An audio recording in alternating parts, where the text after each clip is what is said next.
Merci d'être sur la télévision. Là-bas, poursuivre le journal de ce jour, mercredi 27 mai 2020. Mesdames, Messieurs, bonsoir et bienvenue à tous. Cette brève pour débuter ce journal. Les acteurs de la société civile nigérienne, à savoir Moukaila Halidou du SINASEP, également secrétaire général adjoint de la CNT, Michael Zodi et Moudi Moussa du mouvement tournant la page TLP Niger, vont passer leur 70e nuit de détention dans les maisons d'arrêt de Daïkaina, Walam et Kolo, c'est dans la région de Tilaberi. Ils ont été tous arrêtés à la suite de la manifestation pacifique du 15 mars 2020 contre le détournement de plusieurs milliards de francs CFA au niveau du ministère de la Défense nationale. Depuis leur arrestation, des voix s'élèvent au Niger et à l'international pour exiger leur libération. Le gouvernement américain vient en appui aux forces armées nigériennes. Il a mis en effet à leur disposition 10 camions plus un entrepôt construit. Ils ont été réceptionnés ce mercredi matin par le ministre de la Défense nationale, le professeur Issoufou Katambe. C'était en présence de nos reporters Ali Sissé Ibrahim et Sadou Doumi. Depuis plusieurs années, le Sahel est en proie au développement du terrorisme. Un terrorisme qui n'épargne pas en particulier le Niger. Une situation qui amène une fois de plus les États-Unis d'Amérique de venir en aide aux forces armées nigériennes en leur offrant 10 camions de transport de troupes plus un entrepôt construit. Aujourd'hui, je suis heureux d'ajouter 10 camions de transport de troupes du type Mercedes Otego à l'aéroport de femmes. Ces 10 camions d'un coût d'environ $1 million américains sont de la plus haute qualité et pourront transporter jusqu'à 15 soldats sur le terrain le plus accidenté. Nous espérons qu'ils amèneront vos soldats sur le champ de bataille et le ramèneront en toute sécurité et rapidement. De plus, l'entrepôt que vous voyez aujourd'hui est encore un autre engagement des États-Unis pour le développement de l'infrastructure logistique des femmes. Au coût de $430 000 américains, l'entrepôt logistique formera 300 mètres carrés de stockage pour les pièces de rechange de valeur pour vos véhicules logistiques, ainsi que les 60 véhicules blindés de type Mamba, fournis pour vos unités dans le cadre de la force conjointe de G5 Sahel. Intervenant à son tour au cours de cette cérémonie de donation faite par l'ambassade des États-Unis d'Amérique au Niger, le ministre de la Défense Issoufou Katambe s'est prononcé comme suit. En ces temps tumultueux de guerre tous azimuts contre le terrorisme et la criminalité transfrontalière organisée, la livraison de ces véhicules nous rappelle toute l'importance des partenariats fiables et efficaces. C'est le lieu de dire que les États-Unis ont de tout temps été présents à nos côtés pour appuyer les forces armées nigériennes, surtout en matière de logistique et de formation. Ce soutien actif aux forces armées nigériennes est un fait évident que nous saluons, que nous rappelons toujours pour nous en féliciter. Enfin, le ministre de la Défense, Issoufou Katambe, a assuré aux donateurs américains que le matériel réceptionné sera utilisé à bon escient. Le syndicat autonome des magistrats du Niger, Saman, a écrit une correspondance au ministre de la Justice pour lui faire part de certaines dénonciations, notamment des irrégularités constatées et des incohérences relevées dans le secteur de la justice. Précision dans cet élément. Dans cette correspondance du syndicat autonome des magistrats du Niger, Saman, du 26 mai 2020 au ministre de la Justice et garde des Sceaux, le syndicat déplore que ces multiples dénonciations des violations récurrentes constatées à chaque fois l'organisation d'une saine session du Conseil supérieur de la magistrature est devenue un défi impossible à relever par la chancellerie. En effet, tout récemment, au lendemain de la session du CSM du 30 juillet 2019, le Ben Saman avait, à travers une déclaration de presse, dénoncé des irrégularités similaires, heureusement rattrapées à la session du 18 septembre 2019. Aussi, le Saman dénonce la propension de la chancellerie à faire affecter des magistrats sans au préalable se soucier de prendre les dispositions pour garantir le paiement de leurs frais de transport. En effet, à cette date, on dénombre 3 vagues de magistrats affectés en 2019, auxquelles s'ajoute celle de mars 2020, dont les frais de transport n'ont toujours pas été payés. Sur tout autre plan, le Saman, s'adressant au ministre, dénonce votre récente et outrageante immixtion dans les affaires judiciaires. En effet, le Ben Saman a appris avec indignation le passage au tribunal de grande instance hors classe de Niamey d'une équipe de l'administration centrale dépêchée par vous en vue d'interroger des magistrats du siège relativement au traitement réservé à une procédure. Le Ben Saman vous rappelle que conformément aux articles 118 de la Constitution et 68 du statut de la magistrature, dans l'exercice de leurs fonctions, les magistrats sont indépendants et ne sont soumis qu'à l'autorité de la loi.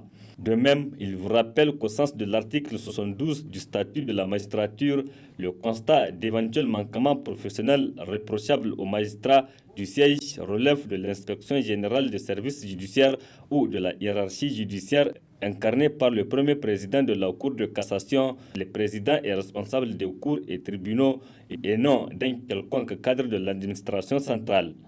Le Saman condamne vivement cette manœuvre sournoise qui porte gravement atteinte au principe de la séparation des pouvoirs et d'indépendance de la justice et banalise l'institution judiciaire que vous voulez réduire à un simple service administratif à votre solde.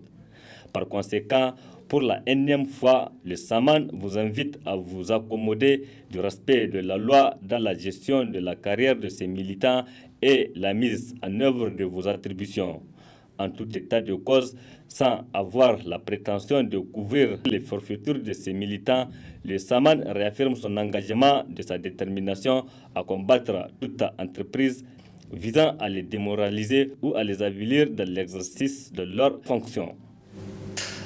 Direction Boboy, plus précisément au village de Toudou. Là-bas, c'est pour parler de la chefferie. Plus d'un an après la destitution de son 10e chef du village à Toudou, situé dans la commune de Fakara, à près de 80 km de Niamey, connaîtra-t-il l'épilogue de sa chefferie avec la convocation du collège électoral par le préfet du Boboy pour le 30 mai 2020? Tout laisse à le croire, mais la population de ces villages n'est pas du même avis. C'est ce que vous allez voir dans ce reportage signé Adam Soumana et Halidou Brema qui étaient donc dans ce village ce jour. Situé dans la commune rurale de Fakra, le village de Toudou, de son nom d'origine Tokei, sans nul doute du nom de son fondateur Sandi Toka, avec près de 5000 âmes reparties dans 700 ménages, ce village est en passe de vivre l'une des pages les plus sombres de l'histoire de sa chefferie. En effet, le collège électoral convoqué le 30 mai 2020 en vue de l'élection du 11e chef de village n'est pas du goût de la quasi-totalité des habitants de Toudou et pour cause. Kandi go ligo turo kimo wala ba squado be kandi aran goji nango wala ba squado be kandi dai namu gurago be kandi namu tunagutun wala ba squoi ai squoi zam ai man di han kanga nan imini na ikka ifo no gani mai kai mini wala boro yadin dai no muto kai ci yadin dai na gonanda la da korwo ne yadda amma man di wodin ai ne professor kan sai man da no ai ka bon kono ai ka sai bonko ne ay mako kay na ni bodo tiyo bosu do tiyo kakao ay na seto amma to manti borga ay si da ne ane ko kai da gado ni ha manti durabo bora kan inda skai ni inda skai wala be kan kai inda skai ko tare ceci bora kumu du bon fayre jini boray mama bande boray mama imbrian kan gote boy ku kan gonan gora kan da go labora wala alhamdulillah in ma iko sabu ay si ba fitina irko mirwada zama fitin bai kukan kanan gwa kuna kan duwa ku duwa wallahi har cin domo fitin na kan de irko mis kan da riga fitin zurai sai no ai gogo ko kare wannan wote fitin zurai irko mirwa da wala sene ku fa bo ceci bai kukan gina fugin sanora kulin gane ai go songo wakan ai go ngi charan sai wone gudi dan sai bora kun man kan wote boro ki dengira wala amanti fami boro. Les sages du village aussi apportent leur soutien indéfectible à l'ancien chef du village, déchu sans raison selon eux, tout en formulant leurs attentes.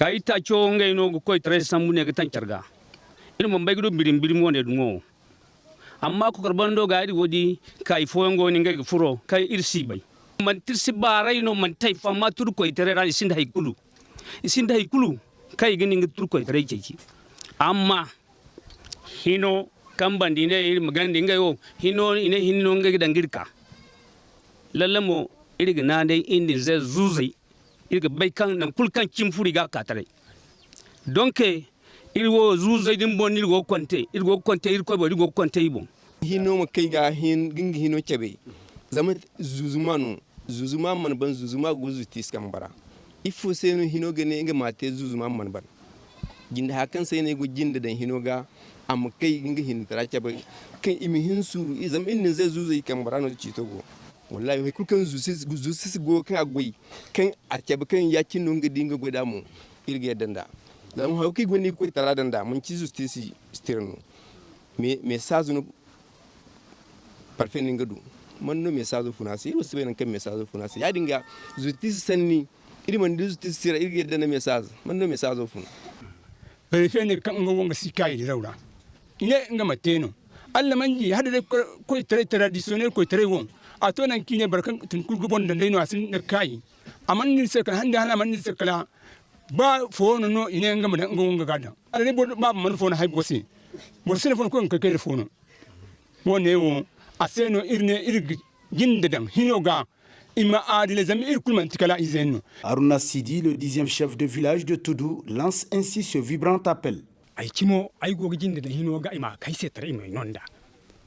Zami fo tay kimo boy kulki hatiro ngane boy kulki ga ha wallahi dini bora hadama tay do de bora dede wallahi kan iba ima taise de be man tay de do kan ay de do no bora dede. Gageons que ce vœu de paisibles citoyens de ce village soit pris en compte par les autorités au plus haut sommet pour asseoir une quiétude sociale dans ce village de Toudou. Autre aspect de cette édition, près de 5 mois, les enseignants contractuels impuissants observent des coupures dans leur pécule, une situation qui condamne le syndicat qui cherche à voir clair dans cette situation. Réaction du syndicat national des agents, fonctionnaires et contractuels de l'éducation de base SINASEP dans ce reportage. À moins d'une semaine de la reprise de cours au Niger, les enseignants contractuels ne sont pas contents des coupures opérées dans leur pécule. En tout cas, au niveau des syndicats, on cherche à savoir les principales motivations de ces coupures. Et nous sommes là, les larmes aux yeux, très attristés parce que depuis janvier, nous avons constaté des coupures qui ont été opérées sur les pécules de nos camarades. Aujourd'hui, au début, les coupures allaient de 1700 francs à 3000. Et quand nous nous sommes rendus auprès de qui de droit, ils nous ont fait savoir que c'est une régularisation des prestations familiales. Nous avons pensé que c'est une régularisation du taux des prestations familiales. Mais malheureusement, ces coupures ont continué de janvier jusqu'à mai. Et ce qui est très grave, ce sont des coupures disproportionnées qu'on constate, qui sont variantes d'une région à une autre. Je peux vous dire aujourd'hui, Hassan, que le taux de coupure arrive à atteindre 45 000 francs dans certaines régions. Nous ne pouvons pas comprendre pour quel motif le ministère des Finances ou bien nos ministères de tutelle sont en train d'opérer des coupures sur les pécules de nos camarades. C'est vrai, nous avions été en grève pour 48 heures, mais la grève de 48 heures ne doit pas s'étendre, n'est-ce pas, sur 4 ou 5 mois. Il est inadmissible que nous croisions le bras et observions le ministère des Finances faire de nos pécules ce qu'ils veulent. Le syndicat national de contractuels de l'éducation et fonctionnaires de base SINASEP s'active pour pouvoir réparer cette injustice. Nos pécules ne sont pas les ressources allouées au ministère de la Défense. S'ils n'arrêtent pas d'opérer des coupures injustes et injustifiées sur les pécules de nos camarades, c'est que c'est le peuple qui les rendra la monnaie de leurs pièces. Nous sommes en train de réunir les pièces et nous avons déjà contacté hier le directeur de la solde qui nous a demandé de réunir toutes les situations et de passer à son bureau le rencontrer. Actuellement, les régions sont en train d'envoyer les situations et plaise à Dieu, la semaine prochaine, nous allons réunir l'ensemble de la documentation et rencontrer qui de droit. Ces coupures dans les pécules des enseignants contractuels concernent les enseignants de tous les niveaux. Le syndicat attend d'ici la semaine prochaine pour voir l'évolution de la situation avant de prendre une décision.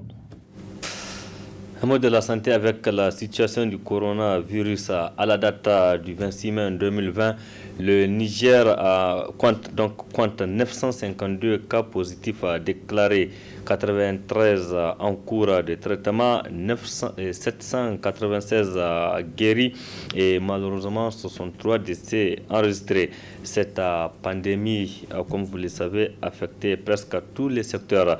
C'est l'exemple de celui de la culture où les artistes nigériens vivent notamment des moments un peu difficiles. C'est ce que vous allez voir dans ce reportage signé Abdourazak Hamidou Léo et Aboubakar Soudé. Depuis l'apparition du coronavirus, le monde entier s'est vu touché. Tous les secteurs ont été frappés de plein fouet. Le Niger ne fait pas exception à la règle et l'un des secteurs les plus atteints, c'est l'industrie musicale, où les artistes ont pris cher. C'est, pour ne pas dire que c'est tragique, c'est quand même une situation déplorable. La situation que vivent les artistes aujourd'hui au niveau du Niger, en tout cas même au niveau régional, même au niveau international, c'est une maladie, une pandémie qui est venue au moment où on l'attendait le moins. Alors c'était une surprise pour toute la planète. Donc tout naturellement le Niger n'est pas à la marge. Et quand c'est tombé sur nous un mercredi, les mesures sont tombées sur nous un mercredi pour dire paf, il faut tout arrêter. C'était un coup de tonnerre, c'était un coup de foudre pour les artistes parce que comme les artistes vivent de la précarité encore dans un pays sous-développé comme celui du Niger, on n'a rien préparé. D'habitude, on arrive à faire une petite préparation pour le mois de carême, mais cette fois-ci, la pandémie est venue avant le mois de carême. Donc là, on n'a pas pu rien préparer par rapport à cela. Et on a arrêté, on a tempéré aux mesures des autorités. C'est ça la citoyenneté. Alors, mais je vous assure, c'était la galère. C'était la galère parce que j'en connais plusieurs artistes qui n'arrivent pas à nourrir les enfants avec le quotidien. C'est pas facile du tout. Le monde a été frappé et les artistes ont été aussi frappés que beaucoup d'autres secteurs. Parce que pour moi, quand on te dit point de rassemblement, ça veut dire que pour nous, point de revenus, point de recettes pour pouvoir subvenir à nos besoins et à ceux de notre entourage. Donc ça n'a vraiment pas été facile, ça a été un vrai coup pour nous. Et vous êtes sans le savoir que beaucoup d'artistes ont eu à initier déjà des événements, des activités qui ont investi. Moi par exemple, j'ai investi dans un concert qui devait se tenir le 22 mars et suite à l'arrivée de cette maladie, j'ai été obligé d'abandonner parce que le gouvernement avait interdit. Néanmoins, après un appel lancé à l'endroit du gouvernement, une aide est parvenue à ces artistes qui commencent également à entrevoir le bout du tunnel.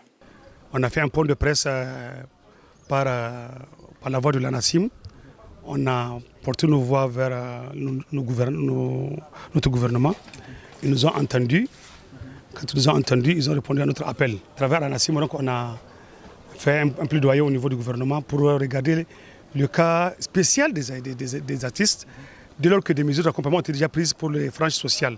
Donc on a rappelé quand même au gouvernement que les artistes font partie de la tranche sociale qu'il vient de dire.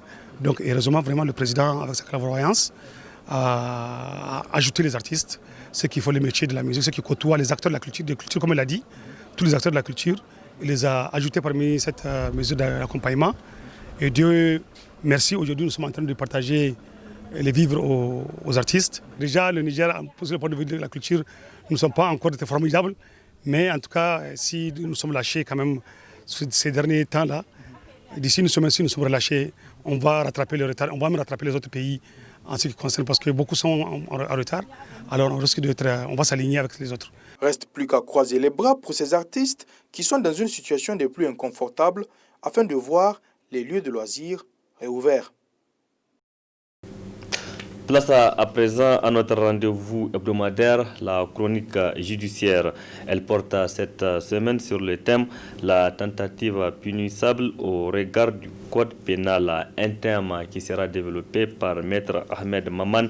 Il est avocat à la cour. Et juste après la chronique judiciaire, vous suivrez l'intégralité de la conférence de presse animée hier par les responsables du ministère du Transport sur les plaques d'immatriculation. Très bonne réception.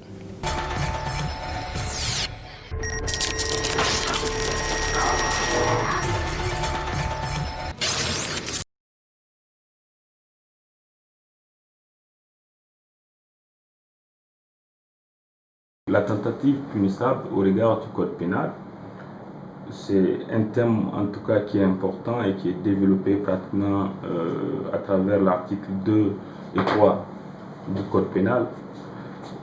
Il faut entendre d'abord par tentative en matière de droit pénal, c'est tout agissement en tout cas qui concourt à la commission d'une infraction et dont il n'a manqué son effet qu'à travers ou que par la suite des circonstances indépendantes de la volonté de l'auteur. Cela veut dire que l'auteur de cette tentative avait agi, avait eu certains agissements qui conduisent directement à la commission de l'infraction, mais malheureusement pour lui, l'infraction ne pouvait en tout cas commettre, l'acte qu'il souhaitait commettre ne pouvait être atteint à partir du moment où il y a des circonstances qui sont indépendantes de sa volonté. Et dans ce cas de figure, on parle de tentative qui est punie par la loi. Il faut peut-être rappeler que la tentative du point de vue de notre code pénal en matière criminelle, c'est qu'elle est d'office punissable. On n'a pas besoin d'un texte spécial pour la répréhension de la tentative en matière criminelle. Parce que le code dit clairement qu'en matière criminelle, elle est punissable. Maintenant, s'agissant de la tentative en matière délictuelle pour les délits, là, le code pénal a apporté une précision en disant clairement que la tentative en matière délictuelle doit être prévue par un texte spécial. Pour chaque infraction, il faut qu'on dise que sa tentative est punissable. C'est dans ces conditions qu'on peut toutefois réprimer la tentative délictuelle. Maintenant, en dehors de ces deux cas, peut-être c'est d'aborder la question sur les contraventions. En tout cas, la loi n'a pas prévu de tentative en matière contraventionnelle, ce qui fait que la contravention est exclue du champ d'application de tentative punissable. Donc, la tentative, il faut le dire, la tentative punissable doit regrouper deux conditions pour qu'elle puisse être caractérisée ou constituée. C'est notamment ce que je disais tout à l'heure, un commencement d'exécution, l'absence de désistement volontaire. Il faut qu'il y ait ces deux conditions pour qu'on puisse parler de la tentative qui est punissable. Qu'il y ait un commencement, en tout cas qui concourt vers la commission de l'infraction, et que de l'autre côté, que le désistement de l'auteur de l'infraction soit involontaire. C'est en ce moment qu'on peut parler de tentative punissable. Dans cette foulée, il faut peut-être aussi parler de la théorie des actes préparatoires. Parce qu'on peut être dans une situation où, concrètement, on n'est pas dans la phase du commencement d'exécution, mais nous sommes dans les actes préparatoires. Les actes préparatoires, en tout cas, ne sont pas punissables du point de vue de la loi. Je vais vous donner un exemple. Le fait de se rendre au marché, payer un couteau, ayant déjà en tête un projet d'assassinat, le fait d'aller payer ce couteau au marché et de revenir à la maison en attendant l'exécution de ce marché et de l'exécution de cette infraction ne fait pas, en tout cas, ne constitue pas un commencement d'exécution qui pouvait être réprimé. Non, il s'agit d'un acte préparatoire qui n'est pas punissable. Si c'est à partir de l'achat de ce couteau que vous êtes arrêté, on ne peut pas considérer que vous êtes en faute ou bien qu'il y ait tentative. Non, il va falloir que vous soyez dans le commencement d'exécution. Par exemple, après l'achat de ce couteau, que vous preniez ce couteau et que vous vous dirigez directement vers votre cible. Là, vous êtes dans la phase du commencement d'exécution qui, elle, le commencement d'exécution est réprimé, sauf s'il y a un désistement volontaire. Par exemple, vous pouvez avoir l'idée d'aller voler dans une boutique, vous venez, vous trouvez même un cadenas à cette boutique, vous commencez à cambrioler cette boutique et au fond de vous, vous dites, bon, ce n'est pas bien ce que je fais, je me rétracte. À partir du moment où vous vous retirez, là on parle de désistement volontaire, la tentative n'est pas constituée, on ne peut plus être dans cette situation où on peut être condamné. Mais quand c'est le bruit d'une personne qui passait, qui vous a fait, en tout cas rétracter, qui vous a amené à abandonner votre projet, c'est que là ce n'est plus un désistement volontaire, mais c'est un désistement involontaire. Cela veut dire que la tentative à ce niveau, elle est constituée et elle est réprimée par la loi. Donc, en dehors de cette théorie des actes préparatoires, il faut peut-être aussi aborder la question de la répression. La répression de la tentative de crime ou de délit est en réalité punie de la même peine que celle qui est prévue pour les auteurs principaux. Donc la peine qui est prévue pour l'auteur principal d'une infraction est la même qui est prévue pour celui qui tente de commettre cette infraction. C'est ce que le code pénal en tout cas a prévu, notamment en matière de tentative. Donc en dehors de la répression, il faut peut-être évoquer aussi certaines théories, notamment la théorie d'infraction impossible et celle d'infraction manquée. L'infraction impossible est aussi réprimée. Les gens vont se demander c'est quoi une infraction impossible et pourquoi encore une infraction impossible serait-elle réprimée. L'infraction impossible, l'exemple parfait, c'est de tirer sur un cadavre, mais en pensant que c'était une personne qui était en vie. Vous avez le projet de tuer cette personne, vous venez vous tirer sur ce cadavre, pensant que c'était une personne qui était en vie. C'est évidemment une infraction impossible parce qu'on ne peut pas tuer un cadavre, on ne peut pas tuer un mort. Quelqu'un qui est déjà mort, on ne peut pas le tuer. Donc, même dans ce cas de figure, la loi dit clairement que l'infraction impossible, parce que c'est indépendant de votre volonté, vous ne savez pas que cette personne était morte, donc l'infraction est réprimée. En dehors de cette infraction impossible qui est réprimée, il y a aussi l'infraction manquée. Vous pouvez venir, en tout cas, être dans une situation où vous tirez sur une personne, mais par le concours des circonstances, cette personne esquive votre balle.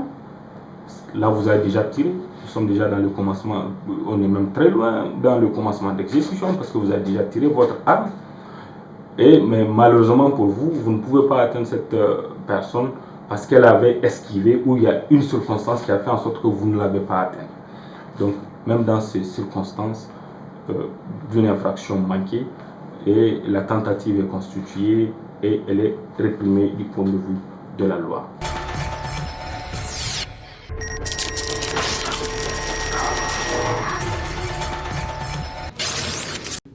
Il faut rappeler que de 2002 à 2008, la confection et la pose des plaques d'immatriculation au Niger étaient attribuées à une seule société qu'on appelait alors APA Niger.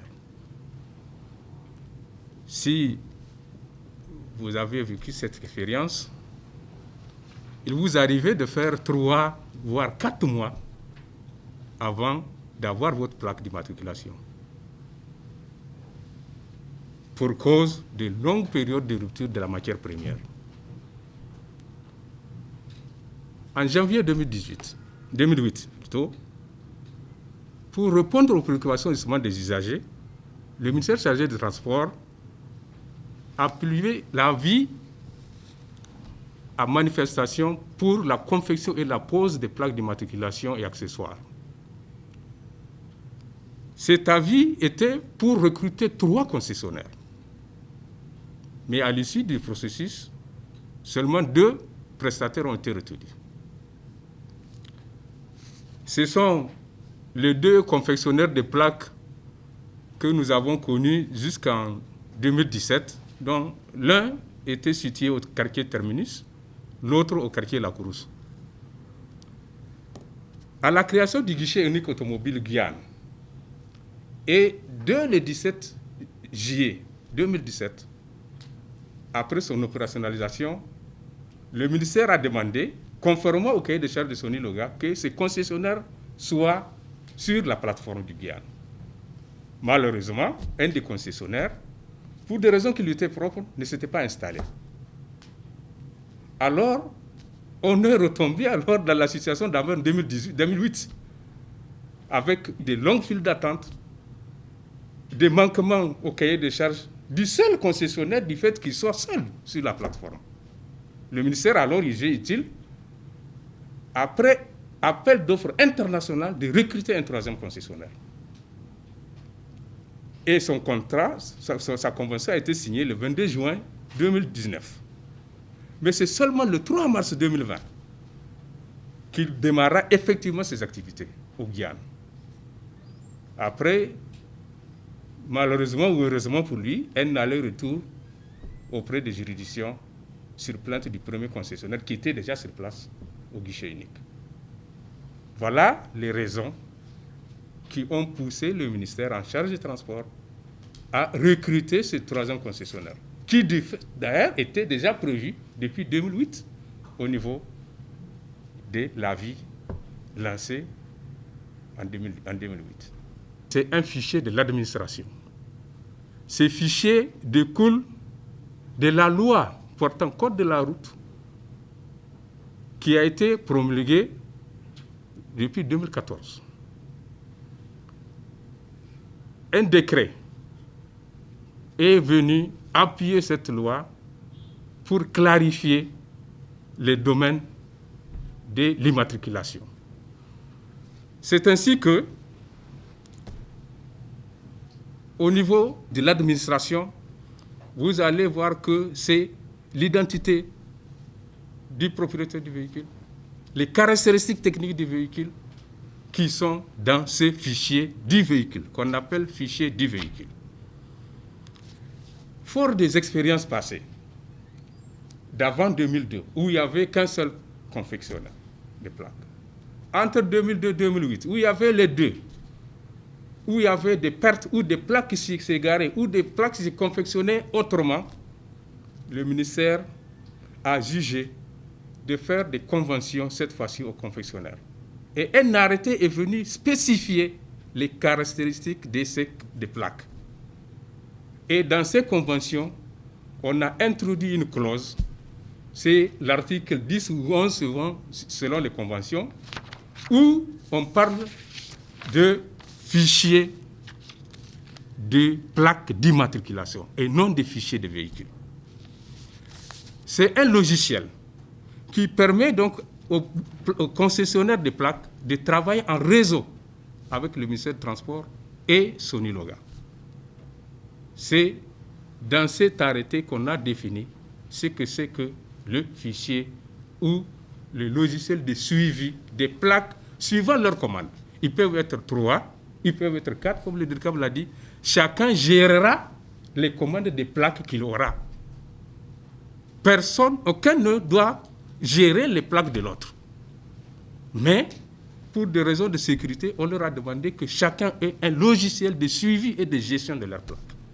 Ce qui est différent des logiciels de suivi et de gestion des véhicules, qui est l'apanacée de l'administration.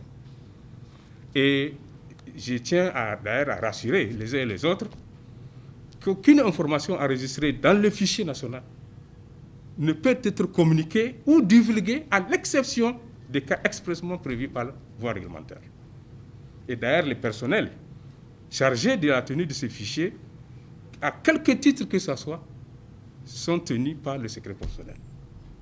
On conviendra avec moi que ce genre de fichiers, l'État ne peut pas le confier à un privé, fût-il un privé national.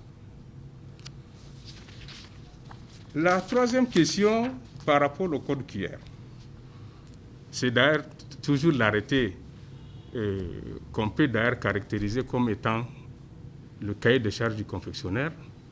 C'est dans cet arrêté, à son article 6, que la plaque a été définie. Et pour mieux sécuriser la plaque, mieux qu'avant, on aura demandé d'avoir un code QR. C'est un gratifié électromagnétique qu'on peut lire seulement électroniquement. C'est comme les jarres, quand vous allez dans un supermarché, vous voyez, la caissière tend un truc pour lire le prix de l'article.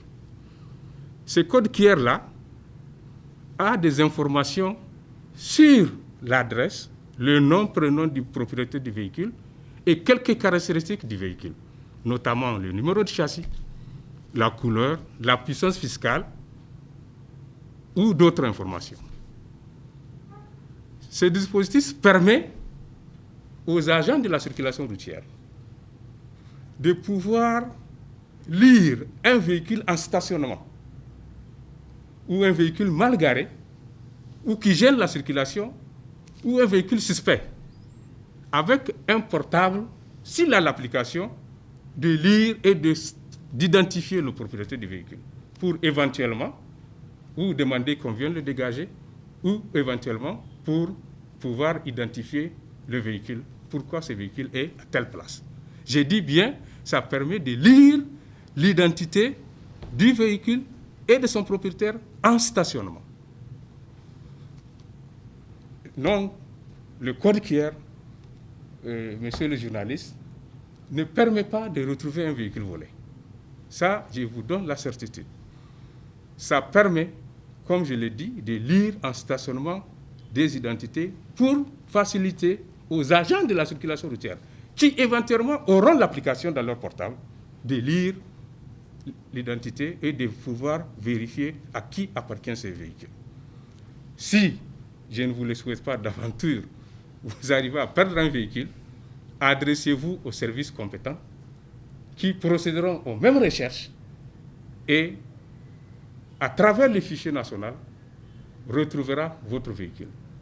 D'ailleurs, généralement, les voleurs, quand ils prennent un véhicule, ils arrachent la plaque. S'il n'y a pas la plaque, il n'y a pas de code QR, on ne peut plus lire l'identité à travers le code QR. Dans tous les cas, ça c'est une pratique également, on le sait. Quand un voleur prend un véhicule, la première des choses, c'est de détruire la plaque.